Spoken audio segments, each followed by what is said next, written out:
money is what makes the world go around. I don't mean that solely in the general sense. Everyone knows that large corporations and bought government officials are the ones truly controlling our lives.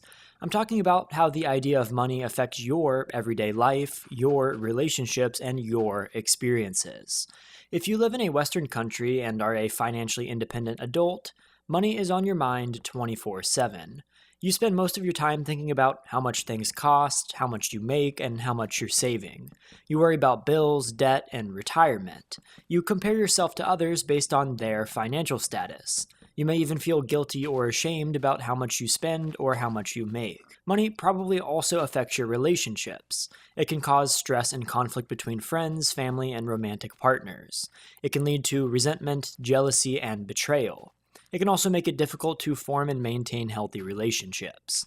Everything you do costs money, makes money, or pushes off the inevitable idea of how you're going to spend or make money after this thing that you're doing is over.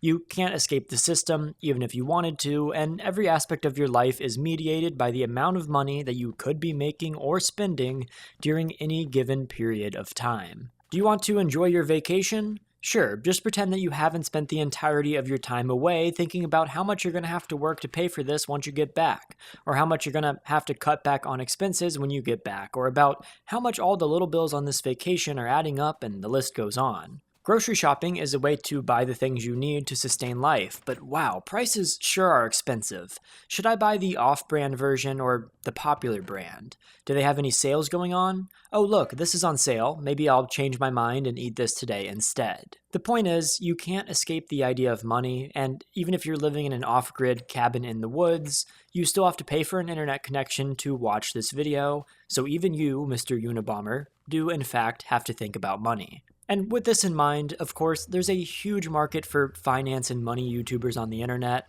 all of them spouting out whatever information, ironically, will drive the most traffic to their pages and lead to, you guessed it, the most amount of money in their pockets. One guy says you have to make passive income. One guy says you need to do this simple formula to start a dropshipping post automation AI garbage generator business. And one guy says you just need to stop buying that cup of coffee every day and instead put that $7 into your 401k. But I feel like this stuff is extremely tiring, and most of the time, these people contradict each other so much that it becomes more overwhelming to create a plan than it does to just postpone it indefinitely, until one day you start thinking long-term about your finances. The entire space is toxic, and most people just don't want to hear about it after a long day of thinking only about their finances. So, what am I on about? Well, my relationship with money is a little simpler than most people's, and I've read some books that have really changed the way I think about my finances. This discussion is going to explain, in simple terms, how to manage your finances, how to get to a point in which you don't actually think that much about money anymore, a point of relative financial stability. And believe it or not, it isn't as hard as you might think. Before diving into the specifics, I need to talk about a prerequisite: credit. The world runs on credit these days, and while a lot of people act like credit cards are satanic, it's just not the case. If you're a responsible person and don't spend more money than you make, a credit card is a good tool that will open up a world of possibilities for you. If you already understand credit, you could skip ahead to the next section, but I want to touch on a few things about credit. You need a good credit score. If you don't have a good credit score, you won't be able to rent an apartment, and the cost of buying a car or doing something like starting a business down the line will be much, much higher. But here's the catch. To get a credit card, you need a credit score, and to get a credit score, you need a credit card. It's a classic catch-22, but if you're starting out without credit, there is a solution. If you're a student, there are quite a few student credit cards out there. My first card was a Discover student card, and these are great entry-level cards that will help you build your credit. If you are a student, take advantage of this and apply for one of these student cards. Just make sure to do your research on which is the best for your situation. These are a great way to build entry-level credit. If you aren't a student and you have no credit, there is another option: secured credit cards. These are cards that are designed specifically for building your credit. You just set aside a specific amount of money, which then becomes how much you can spend on your card, and as long as you pay it back on time, you can eventually get your initial deposit back. These on-time payments will build your credit score, and eventually you can get away from the secured cards and have a normal credit card. Your credit score remains high as long as you don't spend too much money and continue to pay off your card on time, in full, every single month. You'll have a credit limit, which basically just means how much you can spend on that card. Just because you have a certain amount doesn't mean you should spend that amount. In fact, you should only use 10 to 30% of your credit limit on your card in order to keep your score high. So if your credit limit is $1,000 every month, you should really only spend between $100 and $300. Using too much of a percentage of your available credit will hurt you, and it's just bad financial planning, so only spend a little bit on your card every month and use a debit card or cash as much as possible if you can. Now, your credit card bill is due once per month. When you go to pay your bill, there are 3 different things that you see: minimum payment, statement balance, and total balance. The minimum payment is the absolute smallest amount you need to pay during that month to keep your account active. If you don't pay at least that much, they will close your account and report that you didn't pay, which hurts you a lot. The statement balance is how much you owe before a specific due date. This means that based on the dates that you spent money on your card, you need to pay this amount before your next due date, or they will charge interest. And the total is everything that you owe on your card in total, so some of it isn't due yet, but eventually you will have to pay this full amount. My recommendation is to make the statement balance payment in full every single month before it's due. Sure, sometimes things could come up like medical bills or car repairs, and you have to put these expenses on your credit card if you can't afford them. But outside of emergencies, you really shouldn't be spending more than 10 to 30% of your credit limit every month, and in truth, you shouldn't be spending more than what you have in the bank, so that you can pay off the statement balance in full before it's due. Because if you don't, you'll pay a 20 to 40% fee on the amount that you didn't pay in full, which is how people get deep into credit card debt. So in short, get a card, don't spend more than 10 to 30% of your credit limit every month, and make sure you can afford to pay off your statement balance in full before the due date to build your credit score. You need a high credit score for a lot of things, so just try your best to make sure that it stays that way. Now that you know the basics of credit, we do need to start talking about expenses. Sure, it's nice to go out and buy clothes or video games or books or whatever else it is that you voluntarily spend money on. These are things that you want, but you don't need. We'll get to wants in a minute, but your financial planning needs to be centered around needs before you even think about this concept. So what are needs? Well, things that you can't skip out on during a bad month. Things that are going to cost you money regardless, or fixed expenses. I'm going to do a deep dive into all of this, so if you want to skip the details and know only the basics, skip to the next section. But I would recommend listening to all of this if personal finance is a new concept to you. The biggest expense that you're going to have is your rent. No matter where you live, chances are rent is going to be the largest part of your monthly expenses, because let's face it, it's way too expensive. The general rule of thumb is to not spend more than 30% of your income on rent, because this is when things can quickly take a turn for the worst if you have some unexpected expenses come up. If you're a little over this, it's technically fine, but try to stick below it. Choosing an apartment that's a little further away from the city center of wherever you live is the easiest way to keep this cost down. Or opt for something with less amenities. I know I often find myself worrying about what other people think about my apartment. I want it to be cool, to have a pool and a hot tub, and to be close to everything. But if your rent ends up being well over 30% of your income, you should probably reconsider if you can and try to find somewhere cheaper. Corporate apartment complexes, the ones that look like this or this, that you see everywhere, are usually much more expensive than renting from someone local. They're owned by mega corporations who don't care about you, and they're going to do everything they can to take advantage of you. They are nice and usually pretty reliable if you can afford it, but if you're opting for something cheaper, search for local rentals by owner in your city. These are rentals that the owner of the property rents out directly, not through a large corporation. This probably will reduce your rent prices a little bit. Another way that you can decrease the cost of your apartment, and what I 100% recommend, is finding a few roommates. I used to split a 3-bedroom apartment with 2 guys, and we only paid $825 each for a very nice apartment. The more people you can split with, the more affordable your rent will be. If you have a friend who's interested in moving, ask them if they want to be roommates.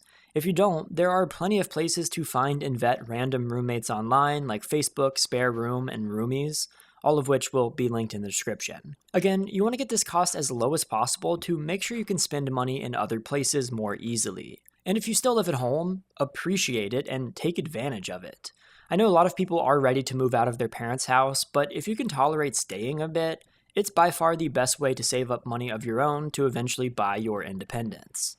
As long as your situation isn't dangerous or toxic, living at home could work wonders on your financial independence. If you can save up enough money while living at home to pay for 3 to 4 months of rent on your own, you're probably in a pretty decent position to move out. Until then, I would recommend holding out as long as you can because the second that you have to pay your own rent, your expenses will increase dramatically. Plus, you have things like electricity, internet, power, and water bills, which you won't have if you live at home and aren't made to pay it. But rent isn't your only need or fixed expense. Let's talk about transportation. If you live in a city with decent public transportation, for God's sake, try to use it. Obviously, the bar's set pretty low in the United States, so unless you're in New York City, Boston, Chicago, or a few other places, getting around on public transportation is going to be difficult. And as much as we can complain about it, trust me, I'm on the same page, it isn't going to be very helpful in this situation. So if you can't take public transportation, what else can you do? Option 1 is to get a car. Cars are money pits, and between the payments, the gas, the insurance, and the maintenance, they can add up pretty quickly. If you absolutely need one, buy a used one. New cars are almost always a waste of money, and if you could find some good prices on used cars, you will save quite a bit. Forget the flashy stuff or what most other people think is cool, opt for something reliable. Toyotas are by far the best and most reliable cars on the market, so if you can find a used Toyota in good condition, without a lot of miles on it, this is probably the cheapest way to get around and own a car. You can finance your car and pay a monthly payment, lease it, or buy it outright, but chances are you're probably going to be financing it. Financing a car basically means that someone, usually a bank, gives you money and then you pay them back with a small fee called interest. Interest rates are pretty high right now, especially on used cars, and the worse your credit is, the higher your interest rate will be, which is why I stress the importance of credit and building a high credit score. If you do decide to finance a car, I'd recommend putting down at least 10 to 20% of the total cost of the car as a down payment, because it'll make it so that you can pay much less interest every month. So if you're buying a $10,000 car, put $1,000 to $2,000 up front and you'll save in the long run. If you can't afford a down payment, you can always finance the whole thing, but just remember you will be paying more interest. There's also the option to lease a car. Leasing is basically renting a car, and you make monthly payments on it, but you'll never own it. At the end of your lease, you have to return it, so you gave the company money for using a car and you get nothing out of it. Sometimes this could make sense if you could get a really good deal on a lease, but I'd recommend avoiding it because it will make more sense to finance or buy a car that lasts a while and is reliable, and it'll save you money in the long run. I personally only see the value of leasing if you want to look cool and drive a car that you can't really afford, but I'm not the type of guy to do that, and this isn't the video to watch if that's something you're even considering. And if you have a bunch of cash in the bank, just try to buy a car outright. Instead of financing it, just pay the full price of the car to the person selling it and it's yours. This way you don't have to pay interest and you don't have a monthly payment that comes out of your paycheck every single month. This is hard to do and it's kind of hard to save up enough money to buy a car in cash, but if you can, I'd highly recommend it because you basically just bought your freedom of movement without having to pay anyone every month. Now, barring things breaking down, you can go wherever you want, whenever you want, without having to pay someone every month to do it. But I have bad news because there are other expenses surrounding cars: insurance, gas, and maintenance. You need to have car insurance by law in every state except for, I think, New Hampshire, and I don't think anyone even lives there. So there are a lot of options on this, and it's extremely complicated, so do your research online, but make sure to account for this as an expense if you plan on getting a car. The additional bad news is that the average car insurance cost in the United States is a whopping $212 per month. Which is absolutely infuriating, but that's just the world we live in. Which is why I said, if you don't need a car, don't get one. And of course, finally, you have to maintain the car with things like oil changes and new tires and stuff like that, which on average costs about $70 per month or about $800 per year. And then gas, which is obviously based on how much you drive. So yeah, cars are expensive and I understand why you wouldn't want one, and I don't blame you. But here's the fun part. Option number 2. There are ways to not need a car that could work based on your circumstances. If you live in a big city, there's probably some form of public transportation. We already talked about this, but even if your city doesn't have great public transportation, you could still use it. Take the bus closer to where you need to go and then call an Uber. If you aren't driving a lot, Ubers are actually pretty affordable in most major cities. So if you combine riding public transportation with a bit of walking and an occasional Uber for further things, You can really decrease the amount you spend every month on transportation and possibly save hundreds of dollars per month in total. Now you have a roof over your head and a way to get to and from work, which are, on average, 50% of someone's expenses in the United States. Again, I think these numbers are mind-blowing and honestly kind of depressing, but that's just the world we live in. Then, 13% of spending is usually on food. Food is a hard one because the way the United States works is that the more you cut down on food expenses, the worse stuff you're putting into your body. I personally believe in cutting down on literally everything else before cutting down on food, but if you do things right, there is a way to save a bit of money and still eat relatively good. First of all, try not to eat out. Eating out is extremely expensive and probably one of the unhealthiest ways to eat. Everything you buy has bad ingredients in it, and most of the time, if not all of the time, it is way cheaper to cook at home with fresh ingredients. If you fill your pantry with staples and don't buy a bunch of weird stuff, you can still eat pretty affordably. Get whole, fresh foods like fruits, vegetables, eggs, meat, rice, oatmeal, granola, dairy, things like that. The second that you start venturing into the middle aisles of a grocery store is when you start spending money on things that aren't doing much for you. All of these processed garbage snack foods are actually pretty expensive in terms of the amount of nutrition that they provide you for the price. And you're paying money for empty calories that are processed, filled with sugar and fat and chemicals, and don't even provide you with any nutrition at all. You might as well just not eat. Sticking to the whole foods thing that I mentioned earlier is actually more affordable than you'd think, and if you cook a lot of one specific food, you can always save it in the fridge as a way to meal prep and have cheap, healthy, affordable food for an entire week with just 1 to 2 nights of cooking. Grocery stores like Aldi are actually really affordable, and if you shop and meal prep your food instead of eating out, you'll save a ton of money every month. Sure, eat out every once in a while if you really want to, but if you're solely looking to cut expenses, eating at home actually helps quite a bit. These few categories are without a doubt going to be a majority of the expenses related to your needs, the things you can't go without. Add to that a phone and some health insurance if your employer doesn't provide it, and you should have the basics down in terms of what you have to spend every single month to survive. This is what you should base your entire budget off of. Rent, transportation, food, phone bill, and health insurance if you don't have it through your employer. These will all be a given, and you can't skip paying for them. So this money is gone every single month, no matter what you do. From here, you can figure out what extra money you have every month that you can use to fulfill your wants, the things that are up to you if you want to spend money on them or not. And the only way that you can do this accurately is by budgeting. I use an app called Buddy, and it's pretty cool and free, so I definitely recommend it, but regardless of what app you use or how you do it, you do need to budget. Pen and paper, phone, computer, doesn't matter. So take these fixed expenses that I just mentioned, your rent, internet, power bill, transportation costs, the amount you expect to spend on groceries every month, and your phone bill and health insurance costs, and make this the foundation of your budget. Create a category or a section in whatever you're using called fixed expenses, and just know that this amount of money is already accounted for the second you get your paycheck. Now it's time to decide what you want to do with the rest of your money and what you want to spend it on.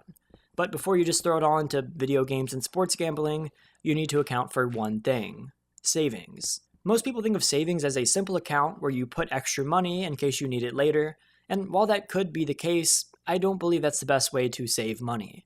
It's kind of right, but it can get confusing this way. Is this savings only for emergencies, or is it to buy something big? Should you use it to buy a house down the line, or should you set it aside in case you have any extra medical bills? It's a hard decision, but I actually have another solution. 2 savings accounts.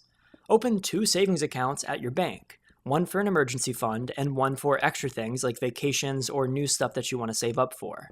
Put between 5 and 10% of your weekly paycheck into the emergency savings account and throw at least $20 a week into the other one. The emergency fund will always be there for you, and you should keep adding to it until you have 3 to 6 months of expenses in it, meaning the total amount of all of those things that I just mentioned earlier multiplied by 3 to 6. Never touch this money unless it's an absolute emergency, and just keep adding to it until you hit that number. And in the other account, throw as little or as much as you want in it. If you have a good month and get a bonus, throw a few $100s in it. If you don't, still put a minimum of at least $20 a week into it, and you're making some progress. Once you hit that goal in your emergency fund saving account, we could dive into the idea of investing, but we aren't quite there yet.